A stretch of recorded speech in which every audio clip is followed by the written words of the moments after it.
Welcome to NAIFA's Advisor Today podcast series, where we focus on how financial advisors work, live, and give to their local communities and our greater financial services industry.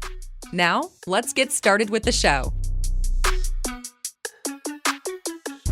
Well, hello, NAIFA Nation. We are excited today to have on Susan Combs. Susan and I have known each other a very long time, from her days back when she was president for WIFS. So I am very excited for this conversation to talk to her about her business, what she's doing outside of that. She just had a move in her life personally. So we're going to have a chat here with Susan Combs in a little bit. Just a quick intro on Susan. So Susan is a over 20-year professional in the insurance industry. She owns Combs and Company, and they are a brokerage firm helping commercial businesses on their various lines.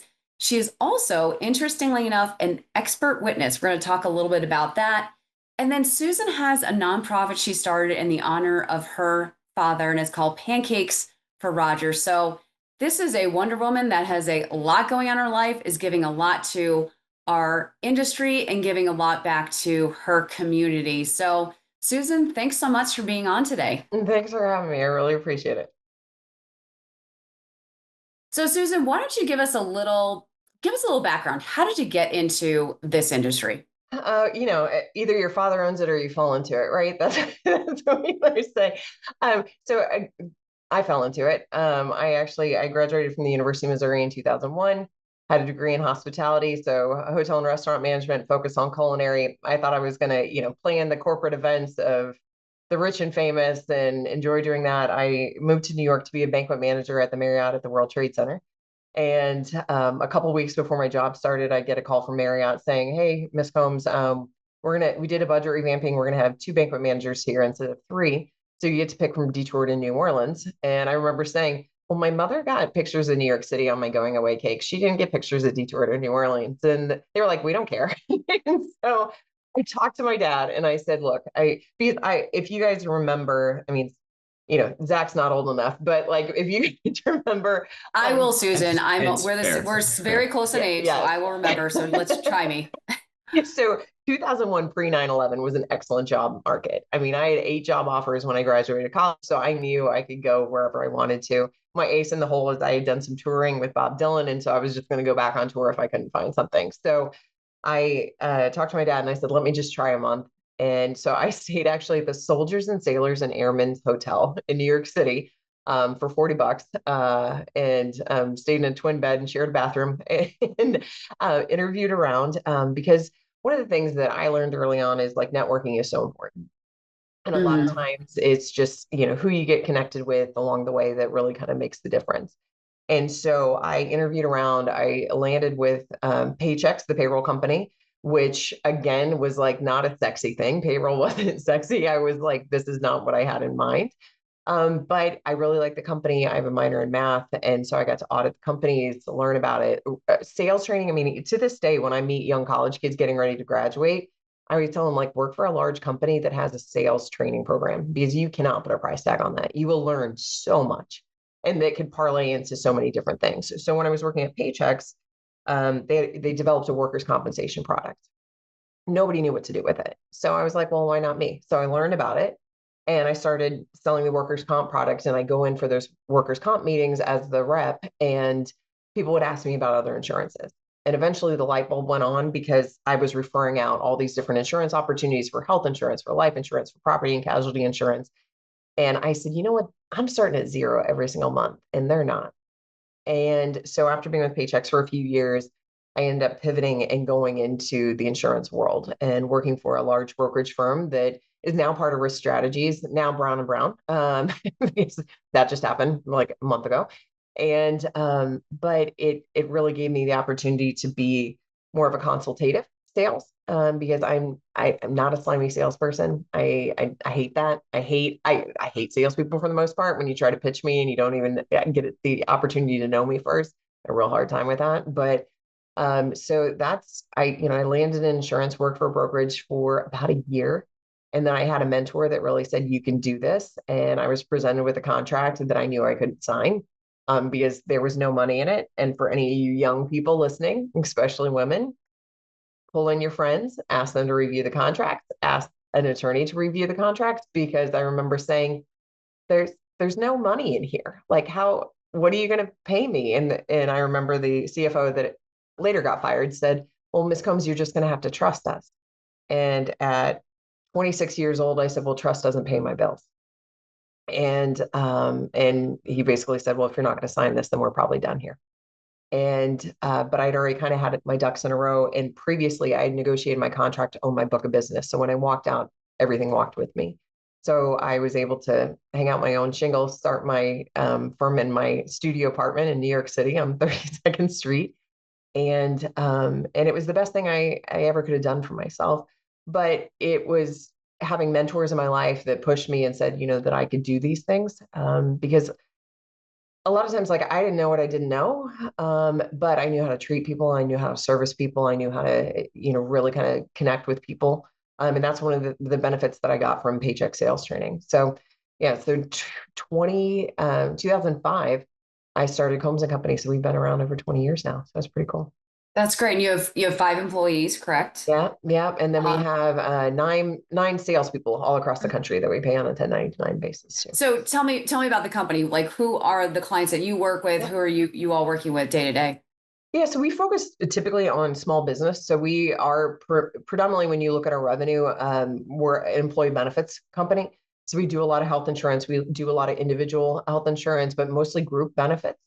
But we're talking under 100 lives. We have tons of clients that are 5 to 10 employees that a lot of people in this industry can just stick up their noses and say, like, oh, we don't need to deal with that. But when you start looking at statistics, and that, what is it, like 89% of companies out there are under 100. It's 100 even lives, under 20 lives. Yeah, is 89%. Yep, you're right.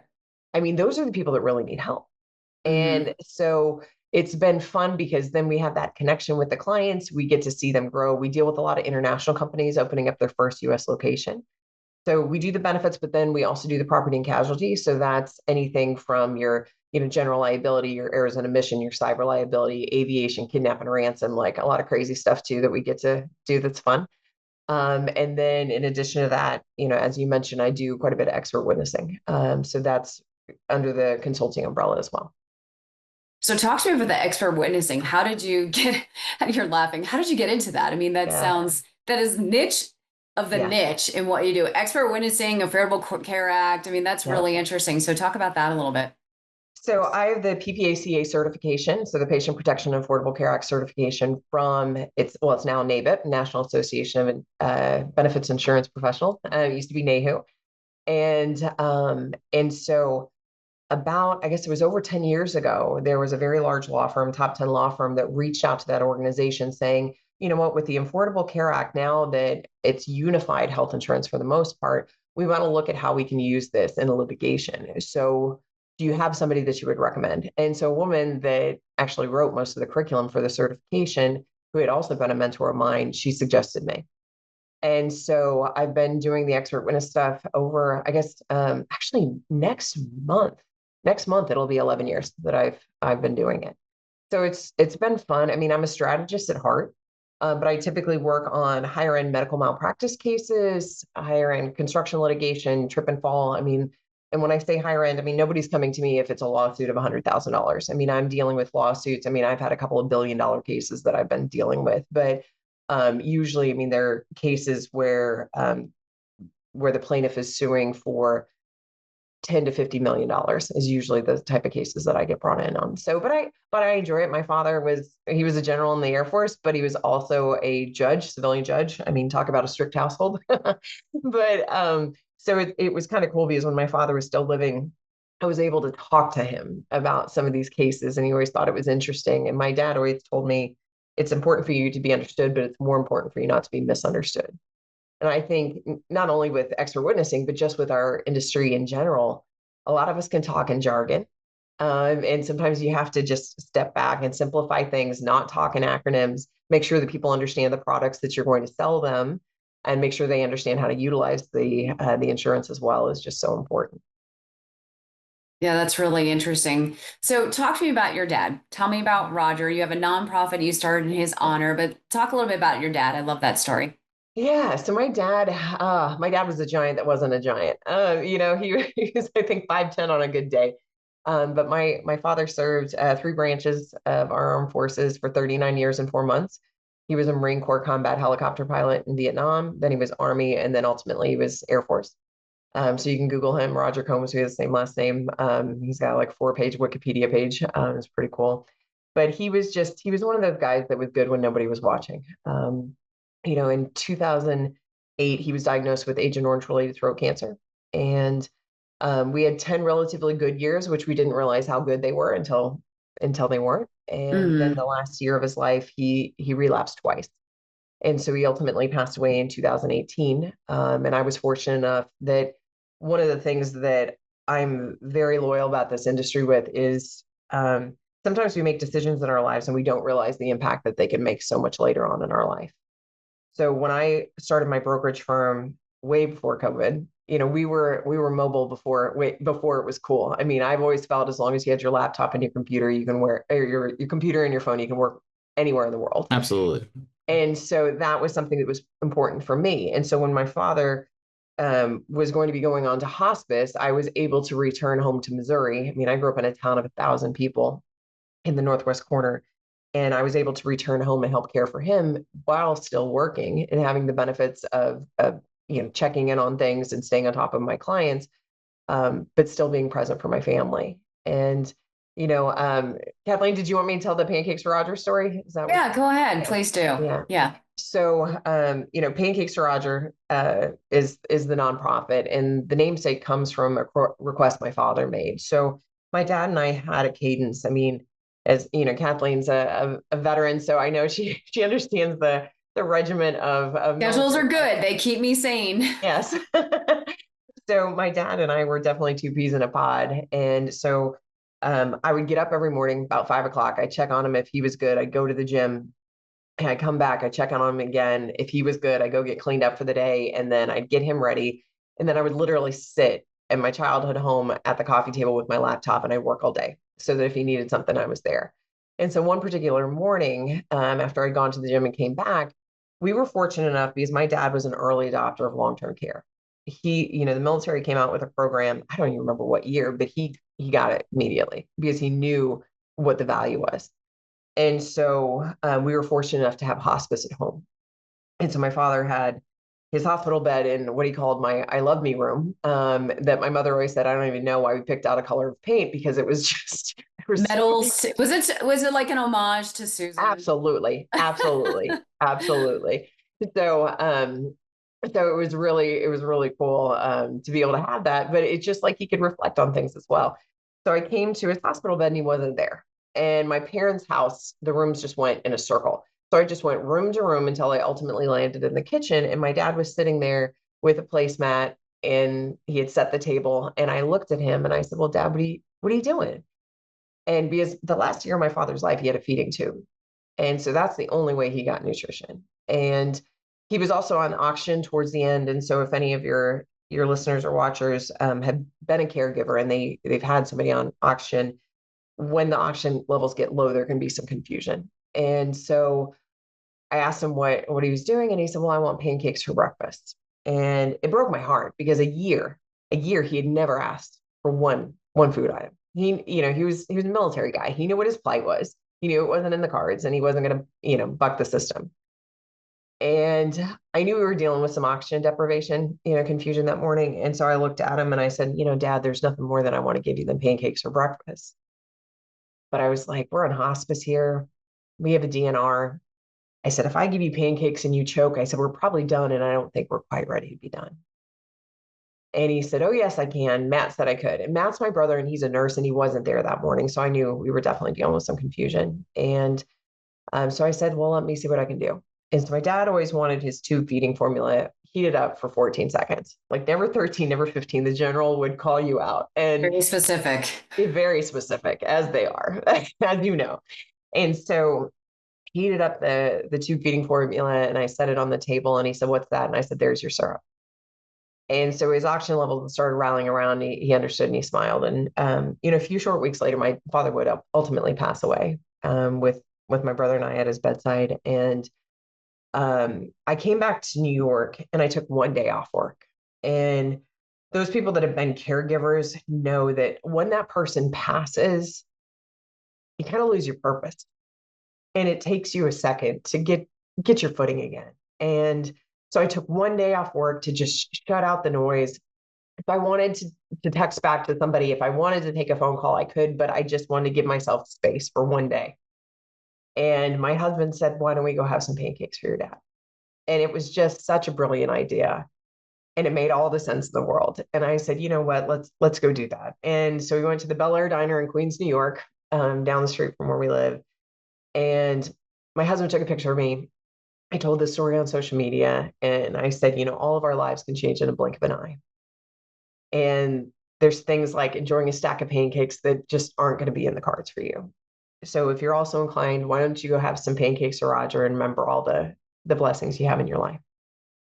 And so then people started having pancakes and they started taking pictures and they started sending me pictures and they started saying like, I can't have pancakes and not think of your dad. I can't have pancakes with my kids and not talk about military service and just being a good steward and citizen.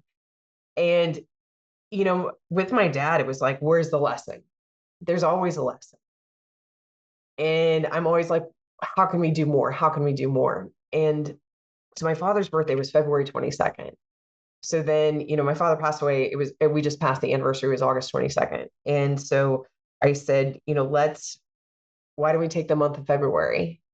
And there's University of Missouri has a veterans legal clinic with their law school that provides free legal services for veterans and their families navigating the VA claims and appeals process, discharge upgrades, and a lot more, all free of charge. You don't have to be from Missouri. You don't have to be an alumni from Mizzou. You just have to find them. And if they can help you, they'll help you. And so my family made a donation to the clinic after my father passed. And we also have a scholarship for veterans that want to go to law school. And so it just seemed like a good idea to say like, okay, for every pancake loving picture we get the month of February, I'll personally make a donation to the clinic. So we started out, I think the first year, I got to go back and look at the historical data because we've been doing it 7 years now. And so it's just, we had like 100 pictures the first year, like under 100, I feel like. And then it's just been growing and growing and growing. And this past February in 2025, we got all 50 states, Washington, D.C., 25 additional countries. And, as I mentioned before we started, 6 continents, because if you can imagine, you can't just go to the store in Antarctica. It's probably a task. I would think it's a task. So it's just like, if it's not on the ship, it's not on the ship. So they didn't have pancake mix this year, but they got me the past 2 years. So I'm going to have to You're going to have to ship them, find someone in Antarctica, ship the pancake mix. I don't know. You got to make it a thing. You can't just go to the grocery store. Yeah. So so I always reach out to the base, but I reached out to the base in January. I'm going to reach out to the base in like November this year for next year and see if we can get it in the works, because those are pretty cool pictures. But we give awards and we get people involved. And it's so cool to be like, we're seeing kids growing up on Pancake Sriracha, where it's just like, they're referring to it as Pancake Month. And it does your heart good. So then again, I was like, there's got to be more we can do. And so I wrote a book that came out on 2/22/22. So my dad's birthday. And if you believe in numerology, that's a pretty big angel number. And, and part of the proceeds go to the Veterans Clinic in perpetuity. But when you lose like such a pivotal person in a family, there's somebody that has to step into that role and step into the things that they're doing. And my brain worked like my dad's brain did. So everything kind of got dumped on me. And so the first year, I called it family office time, because I remember talking to my brother one Friday. He's like, how you doing? It was like, this is a couple of weeks after dad passed. And I was like, well, I spent 14 hours on the phone this week with the Department of Defense, with Arlington, with, the judge's pension, like getting all this stuff. And my brother's like, well, can I help? And I said, well, not now. It was 14 hours It's later. Done. Yeah. So, so when I came out with the book, that was kind of a gift to myself. And I ugly cried every single week I wrote, because, that first year, I didn't get a lot of that grief time that my family got, because they had the stillness and the quiet to do that. I was in work mode. I had to be in work mode because somebody had to get the stuff done. So writing the book, because the book, my dad was supposed to be a chapter in the book. The book is called Pancakes to Roger, a mentorship guide for slaying dragons. And I always thought, like, I mean, Kathleen's heard me publicly speak, and a lot of times at the end of my talks, I'll do like unsolicited advice. And it's like fun quotes from people that I've gotten along the way that have really impacted my life. So I've always thought that would be a really cool book. Take a quote, make a quote a chapter, give the backstory about that person, and then how you can plug and play. But then the general came and took over the whole freaking book, like general. And so the book is separated into 4 sections: family, career, love, family, career, love, and service. And so, and it's written in vignette style. So it's a lot of how I talk. And so like the longest chapter, I think, is 10 pages. The shortest, I think, is a paragraph or two. But I was always raised that if you get a good piece of advice, it's your duty to share it with somebody else, because if it helped you, it could probably help somebody else.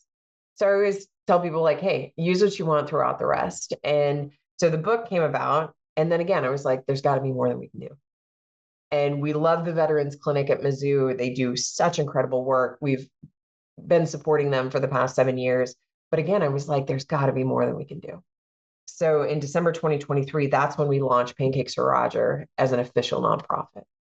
And I can make a pretty big announcement on your podcast here that, through some significant grants and donations that we got, we're actually going to be able to open up grants for veterans starting September 1st. That's awesome. And that's something that awesome. I never thought we'd be at this place before even being 2 years old.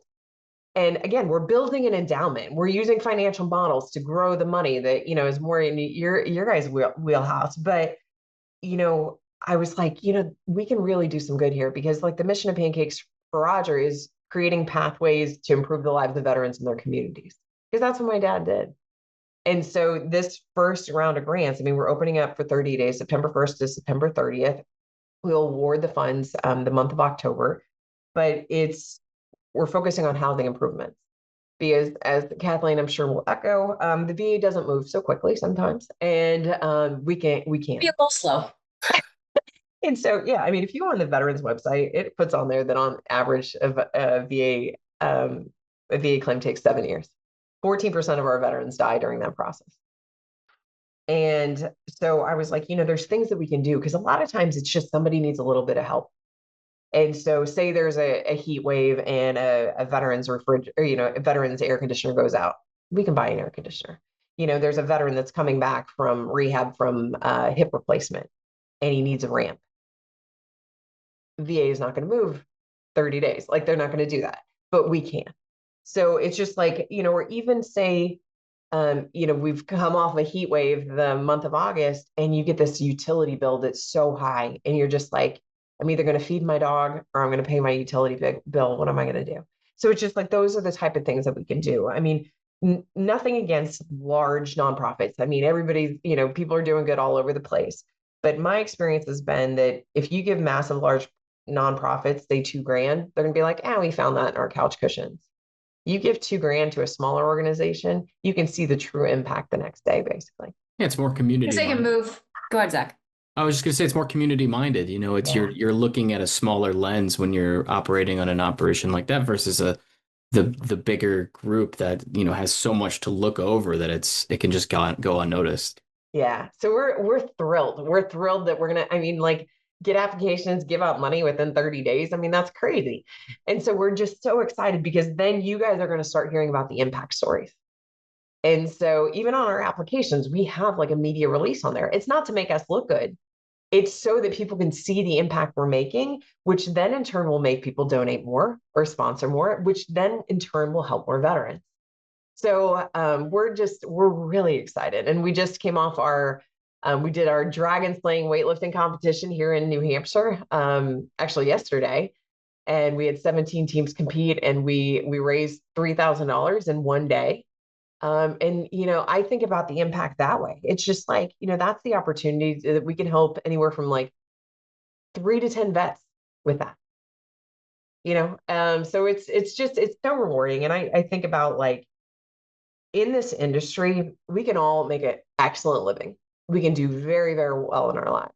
And then it's just like, okay, when you get to a point and you have all this cash, you're like, how can I do good in this world? And so that's kind of, I mean, I've had my firm now 20 years, and I'm kind of at that point in my life where it's just like, I had a lot of people that helped me out. I mean, when I got into this industry, I was making $24,000 a year. I became a personal trainer because I needed help making ends meet.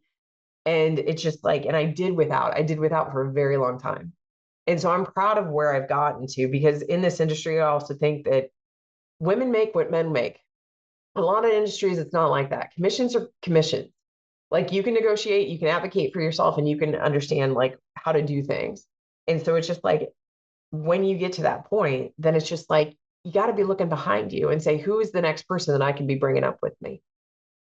Yeah, I love that idea, the execution of mentorship.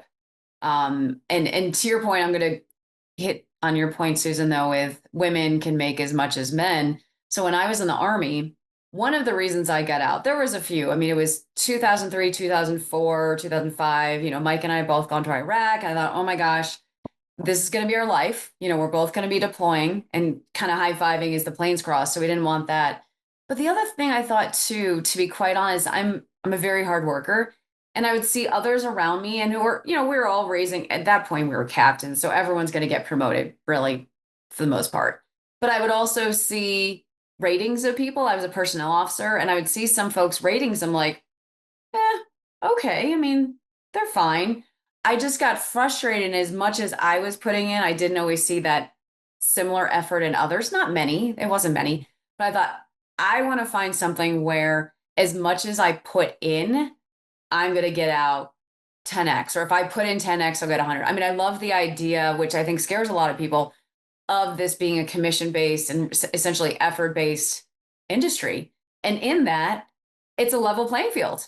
So the men and the women, it doesn't matter who you are, what sex, creed, color, whatever, go out and work your what off. And that's where you're going to see the benefit. That's what's always appealed to me. Doesn't appeal to everyone, but that's what's been most appealing to me.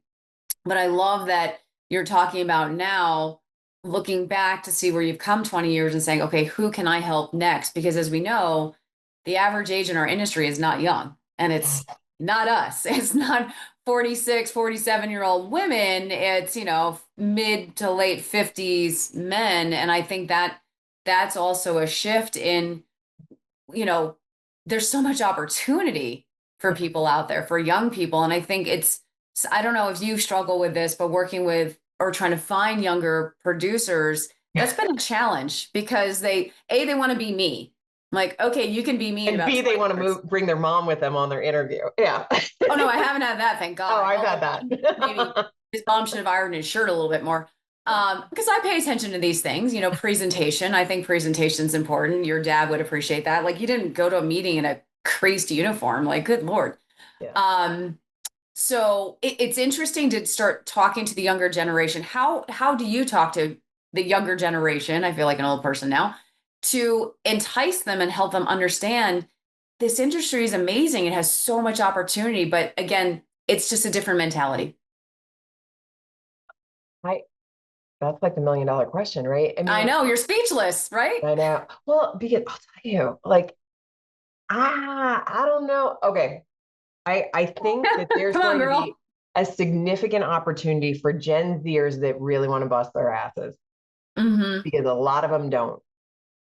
And it's been interesting where I feel like an old person, right? The sense of entitlement these days with these kids. I know, you kids, Zach, I'm just kidding. Zach. No, I'm past that. Look, amazing. Yeah, you're past that. I know.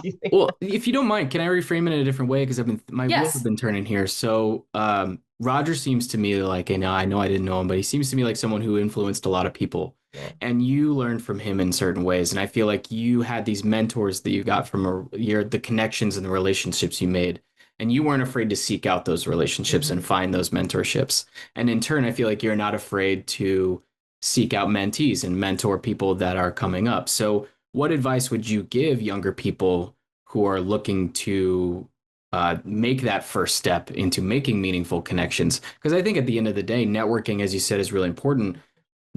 that could be just the catalyst that starts their career, just having one conversation with someone. So what would you really say to somebody who is younger and just needs to have that first conversation, but isn't sure how to have it?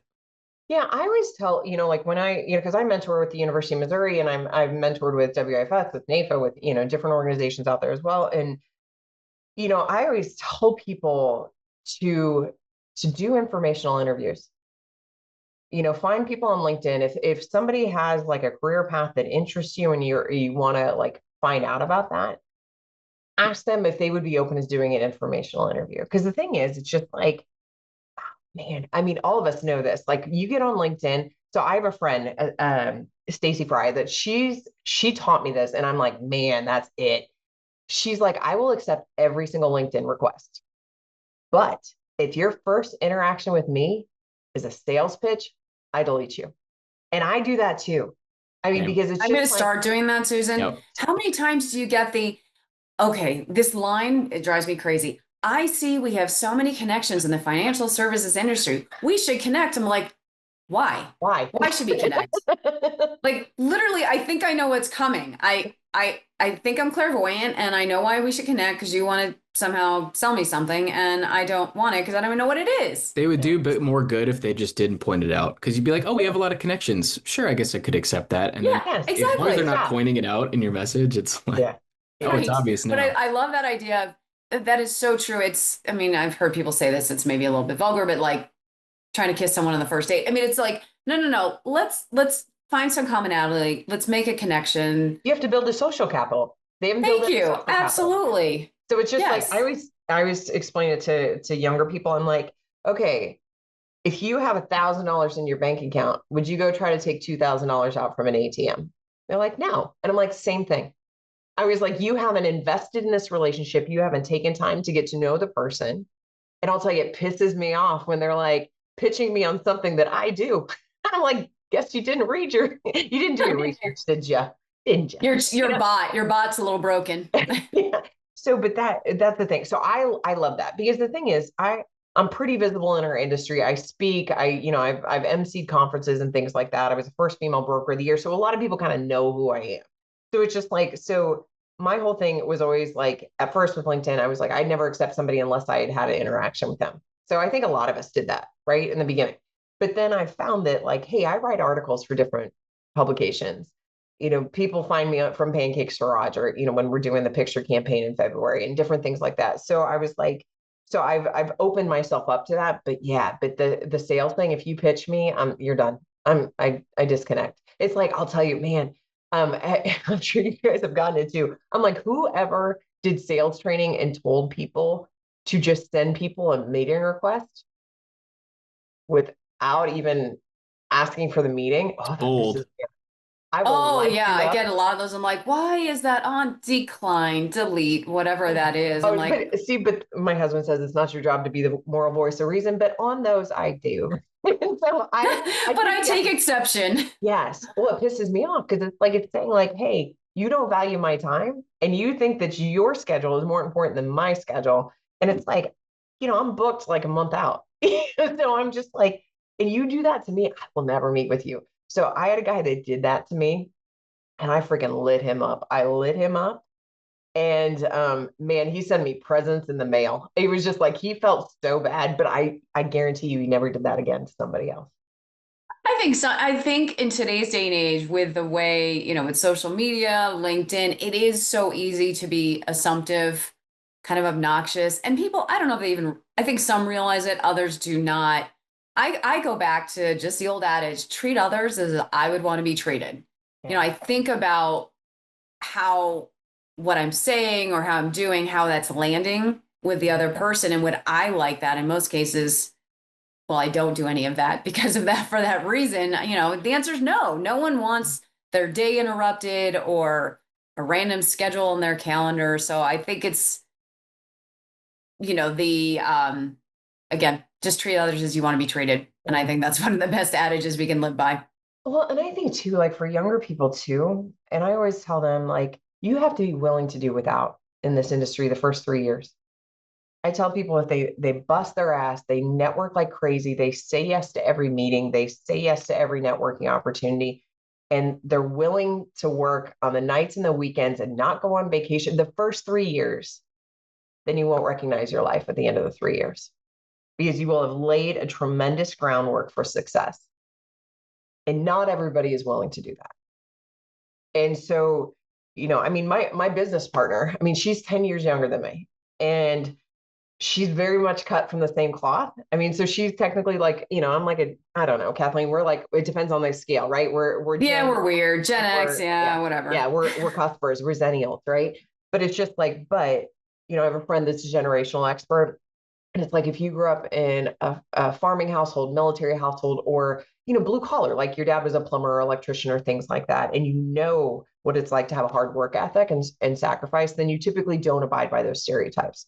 So I will say, as an employer, that's something I look for, because I know that they've seen their parents go through hard work. They know what's required. Also, like law enforcement, firemen, things like that as well. But it's just, I remember Colleen and I saying, like, we'd look at people and she's like, how does that person, like, they're going on like a 2-week vacation in Greece. She was like, how? And I said, credit card debt. And that was something that I never wanted to have. So my husband and I live so below our means because my parents did that. And so that was the example I had. And I know not everybody's comfortable with money. I mean, I know you guys deal with people like that. It's just like there's this scarcity and there's this fear. And depending upon how you grew up, you have your own set of glasses on when you come to it. And so since I had the example of like living below my means, that's how I live. And I'm at the point now that it's just like, then now I can do some good because, yeah, I didn't go on the vacations. My husband and I we go on vacations, but we'll do like a big vacation like every 2 or 3 years. I mean, doesn't mean that I don't have a balance. I mean, I don't work weekends. I don't, I'm not taking 9 o'clock calls at night. I'm not doing that stuff anymore because I don't have to, but I have the balance. I mean, we bought this beautiful home in New Hampshire that we don't have a mortgage on because I busted my ass, but I'm enjoying my garden. I'm enjoying the woods out back. I'm, able to do those different things, but I mean, when I got into this industry, man, it was a pot of spaghetti one week, a pot of, chili the next week. And it was becoming a personal trainer to make it work because I think there's a massive difference between a job and a career. A job is like you're clocking in, clocking out. You're not investing in anything. You're just there. A career, you will make sacrifices for it because you believe in the path that it leads you to. And so I knew early on when I got into insurance that this was a career path that was going to work for me. And so since I knew it was a career path, I was willing to make the sacrifices to make it a success at the end. Well, I think the career path also has, 2 other things. I agree with you on all of that. You have passion and then you have purpose. Yeah. I think where I feel bad for people. I mean, I've had a few jobs I did not have passion for. There was purpose, but not passion. And that's the other thing I tell people as they're starting when they first get out of school. I mean, I was in the Army for 6 years, so I had a job. I would say it was a job because I enjoyed it. I learned a lot. I enjoyed it. But I looked at my boss and my boss's boss. I'm like, I don't want to be either one of those. That's where I knew there was a next for me. And then the 2 jobs, I would say after that, one could have been a career, was project engineer for a general contractor. Loved the company. Had no passion being on job sites for the rest of again, looked at my boss, looked at his boss. I said, no, thanks. Definitely no, thanks. After that, I was a headhunter. Ooh, that was interesting. Or executive recruiter, excuse me. But it was, for me. You might make people cry if you call it a headhunter now. I know. Sorry, guys. Executive recruiter. But for me, it was also finding out, getting from it what I wanted to do. Each one of those, I found what I liked and I wanted to do, but also what I didn't want to do. And that's how I got to this. And to your point, Susan, that phone call, just calling someone up. I cold called someone, this other woman, a friend of mine I was working with as an executive recruiter. She's like, you know what? She would hear me complain. She's like, I think you should be a financial advisor. Clearly she was way better than me at finding jobs for people and listening. I was like, I don't know, because my dad's in this industry in New York. And I thought, no, I don't want to. I called the managing director at New England back then, cold called him. It was probably like the best day ever for him, or one of the best days ever. I shouldn't say that, I'm being assumptive, but I mean, imagine me cold calling you saying, I want to learn more about what you do. I think I might like it. That's what I did. And we sat down, and in that meeting, I thought, this is it. I found it. I mean, literally in that meeting, I knew this was it. It was that quick. But made the call to Dan's session. Shout out to Dan. And he hired me and got me started in my career. But it was the passion, I mean, everything at that point, it all aligned. And I thought, well, I'm done. I don't need to look again. I mean, I have to brush up my resume. It's so funny because like speaking engagements or boards that I'm on for various reasons, I'll have to brush the resume up, but not to use it to get a job per se. Yeah. Because this is it. Yeah, that's awesome. It's the intersection of passion and purpose. It's a career. Zach, how did you land here? Because I feel like, Oh yeah, because you're quite a bit younger than Kathleen to me. So I gotta say, a little bit. just yeah, I turn 20 tomorrow. No, no. So it's kind of funny. I'm sitting here listening to all this, and as someone who was born in Missouri, went to the University of Missouri, moved to New York City right after, and I just feel like we have a lot of parallels in life as well. So And that's Mizzou is playing KU this weekend.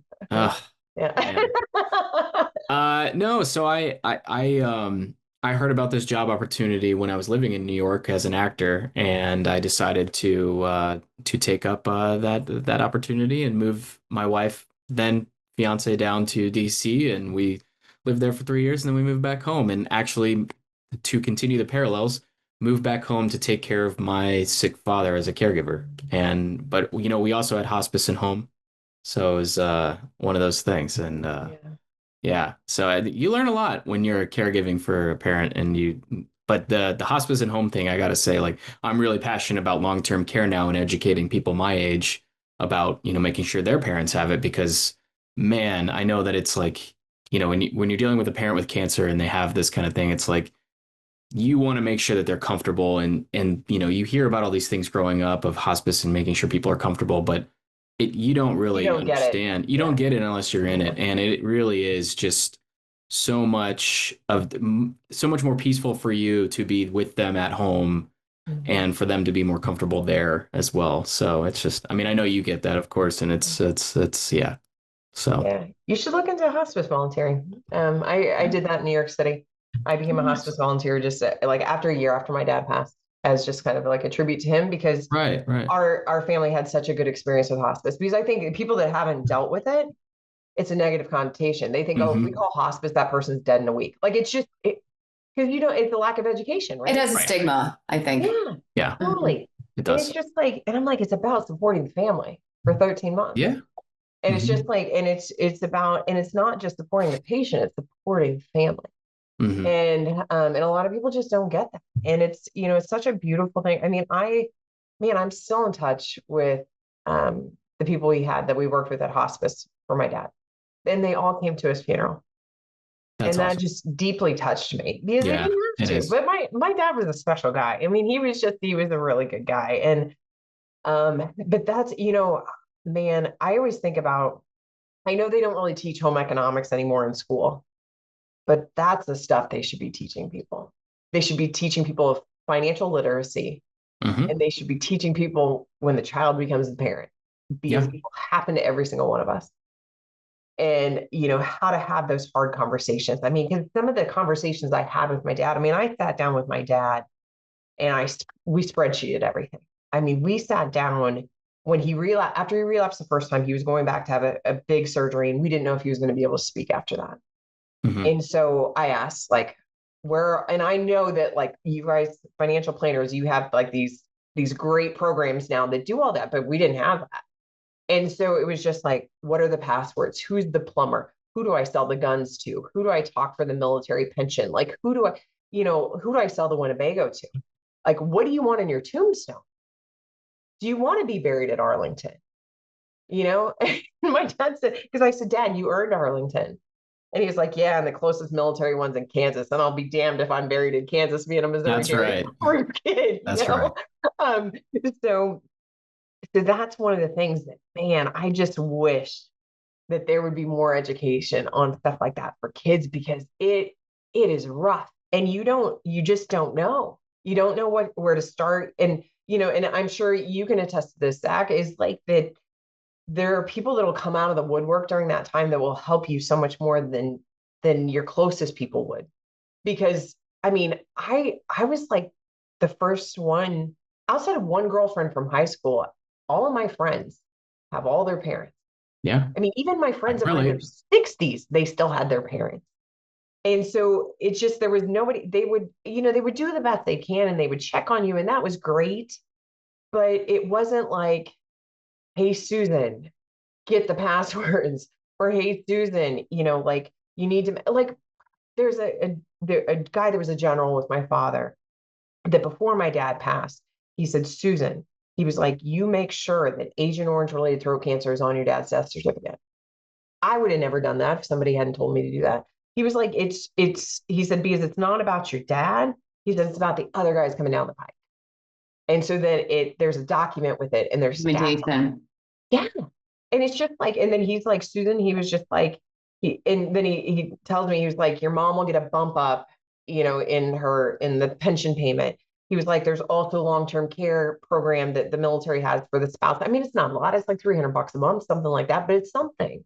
And so it's just, having those people that help you but you have to stay humble. And I was always somebody that was like, man, I don't know, but I feel like, so, I always asked questions. I always found out information, and that's just having those people along the way that can really help you that way are just massive, just massive.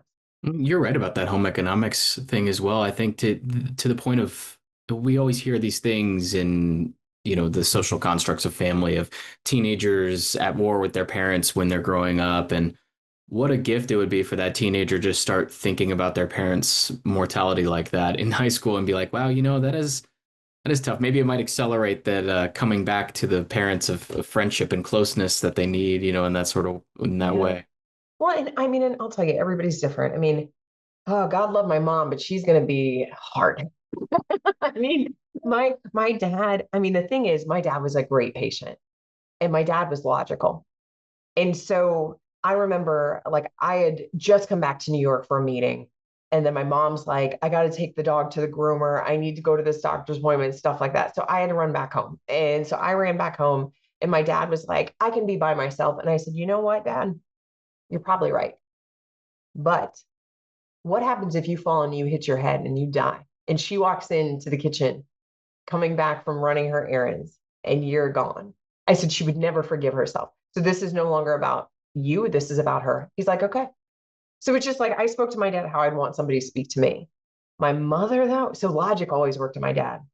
My mother. We've got left brain going on there, right? Right. And I'm so now your mom's probably right brain.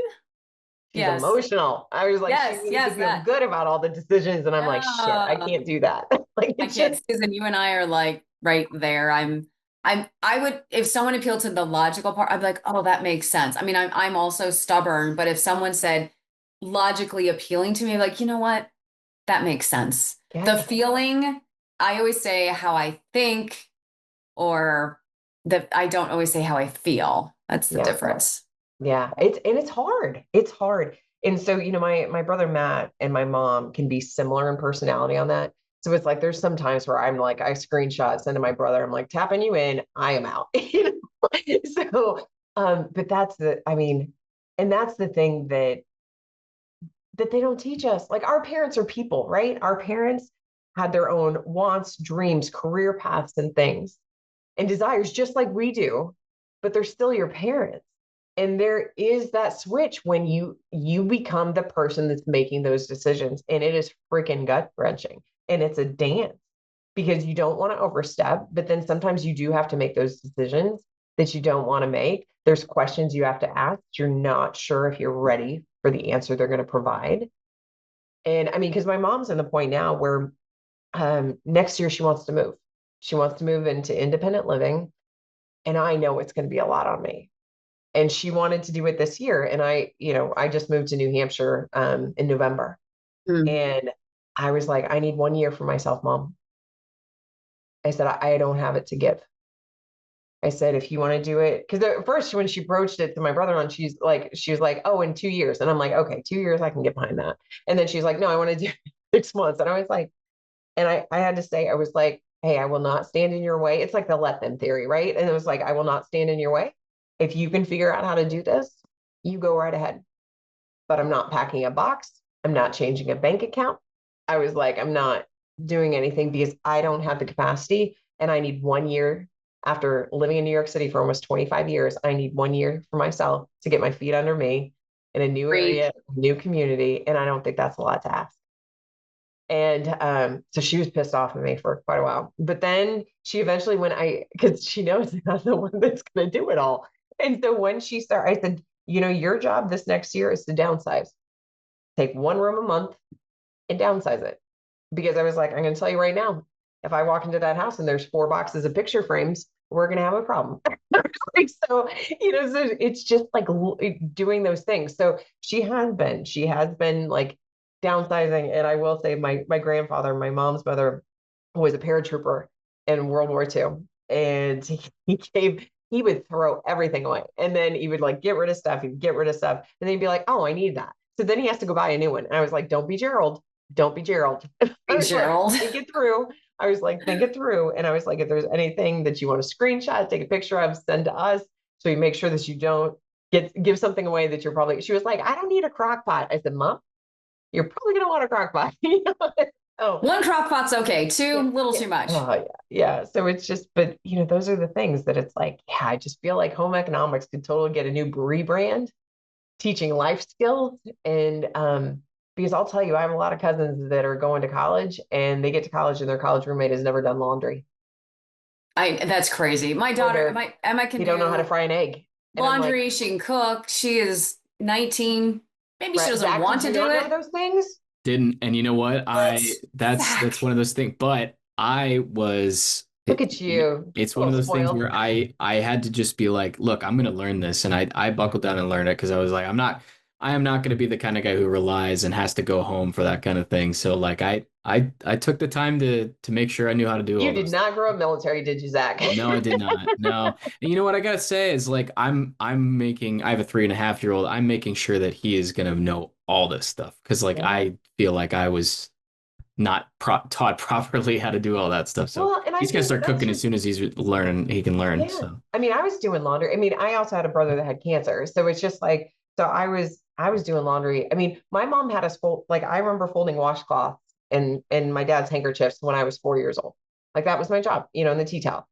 So it's just like those little things that you can get little kids to help you with. And then I was doing laundry at 8 and I was mowing lawns at 8, so it's just because, I mean, as a parent, it's your responsibility to prepare that child for life. Absolutely. And when they leave, you can't expect their spouse to teach them how to do that stuff. Yeah. So that I commend you for, working on the 3.5-year-old because there's always little things that they can. Of course, there's hope for him though. My wife grew up military. My father-in-law was in the Army, so there you go. He's gonna be fine for sure. Just little things, we'd have Emma just do little things. Because I always thought, I don't know, for better or for worse, I would say, look, you have friends, I have friends. I'm not here to be your friend, but I'm here to make sure you're a fully functioning adult in society, and society will thank you and thank me. We can, be cordial. I mean, actually, I just talked to her last night, so we have a good relationship, but I never wanted to be that parent that was a friend and like, your parents didn't teach you anything. Well, she knows a lot. She knows a lot. Yeah. One of my cousins was telling me he has 4 kids. And like in a few weeks ago, like his son was a high school kid. He's like a senior, and he had a whole bunch of guy friends over, and they gotten donuts and everything, and then all the boys ate all the donuts. And so my cousin's son was like, he's like, oh, we didn't save one for Dad. I'm gonna make I'm gonna fry Dad an egg. My cousin Jake said I came downstairs, and there's like 6 teenage boys standing around the stove. He was like, while my son is like frying an egg, and they're like, and what are you doing? And how do you do that? And he's like, I'm frying an egg. He was just like, he said, these kids were amazed. He was like, they're 17, 18-year-old kids that they've never been required to do any of that stuff. And he said, I always thought, he said, even the youngest one, the baby, and this was the baby. He was just like, he said, everybody, they're going to know what to do. They're going to know how to handle things. They're going to be independent. They're not, they're going to, I mean, we had to know how to change a tire before we went out on our first date. It's just like you had to be able to get yourself out of a bad situation. And, so I commend that way of thinking for sure. Absolutely. Yeah, I think it's important. Well, I think are we getting close on time here, Yeah, Zach? we can move into the lightning round if you want. Yeah, let's do lightning round. So it's quick questions we'll do with you, Susan, and then we will give you the last word before we wrap this up. Okay, so lightning round. I know you love Triple D restaurants. What is your favorite, just one, favorite Triple D restaurant? Oh God, that's rough. Okay, sorry. I didn't. Yeah. So, okay, let's go New Hampshire, right? So New Hampshire. Sounds good. Favorite Yes. Triple D is the Tuckaway in Raymond, New Hampshire. So it's kind of cool because it has like a whole butchery and then it has a restaurant. So it's just like, so you can buy everything in the shop that you can have made there, and it's excellent. Okay, I thanks. had to look this up. So it's Diners, Drive. Diners, drive-ins, and and dives. dives, Zach. I will tell you, those of us that travel to work, that's how I always eat, because like you get a local thing, it's not going to break the bank, and it's always going to be good people watching. Absolutely. So I got one for you. Midwest or East Coast? East Coast. I'm sorry. I mean, Missouri. I lived on both. I feel like Midwest roots.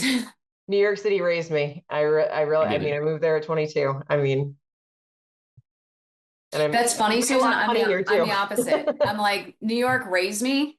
I got the New York hands. I'm the New Yorker, but the Midwest the mountains have my heart. I love the mountains. Yeah, well, but see, I always call it the Colorado of the East Coast. It's true. New Hampshire. Yeah. Okay, so if you had to pick one food, we know you love pancakes, but what is your favorite food? Mexican, like pretty much everything. Yeah. Nice. Favorite Mexican? What's your favorite Mexican? Like if you had to pick one thing, sit down, enchilada, chimichanga, go. Chile relleno. Yes. Ooh, good choice. That's a good one. Okay. So you were a personal trainer for a while, so I'm going to ask cardio or lifting? Lifting all day long. Nice. So I will tell you, nobody else knows this, but I'm actually going to be taking a class to become a CrossFit coach. So in 2 weeks. That's awesome. Yeah. My husband's I know you're coach too. Yeah. So you guys are big into CrossFit. Yes, I have a 205-pound bench press, Zach. So it's always more than me. I'm a cardio guy. Newly. I like newly that. Cardio guy. 2 months in. Yesterday you went 2 months in. Are you okay, Susan? Do you listen to a lot of podcasts? Are you a big podcast person? No, you don't. Okay, so I'll go a different route. I'm a book reader. That was my next question then. Favorite book? So I want to go favorite author. Actually, no. Okay. I'll give you favorite book. So I'll give you favorite author and then give you favorite book. Sounds good. Favorite author is Harlan Coben. I'm a big murder mystery person. I've read absolutely everything he's ever written. My whole thing is, if you're not brought into a book by chapter 3, like my life's too busy to dedicate and power through a book I hate. Book that changed my life was Signs, the Secret Language of the Universe by Laura Lynn Jackson. I believe that when people pass, they're just kind of out of reach, and it's about getting signs from the people that pass. And so I get signs every single week from my dad. And by reading that book, it taught me how to like navigate that relationship after they're gone. What was it called? I'm going to write that down. Signs, Secret Language of the Universe. Okay. I wrote that down. Somebody gifted that to me exactly a year after my dad passed. Wow. Yeah. Talk about a sign. Yeah. Yeah. That was a sign. So Zach, I'll give you the last one. Yeah. Oh, well, thanks. You're welcome. College football or college basketball? Football. Gotcha. Yeah. I knew I liked you, Susan. Question.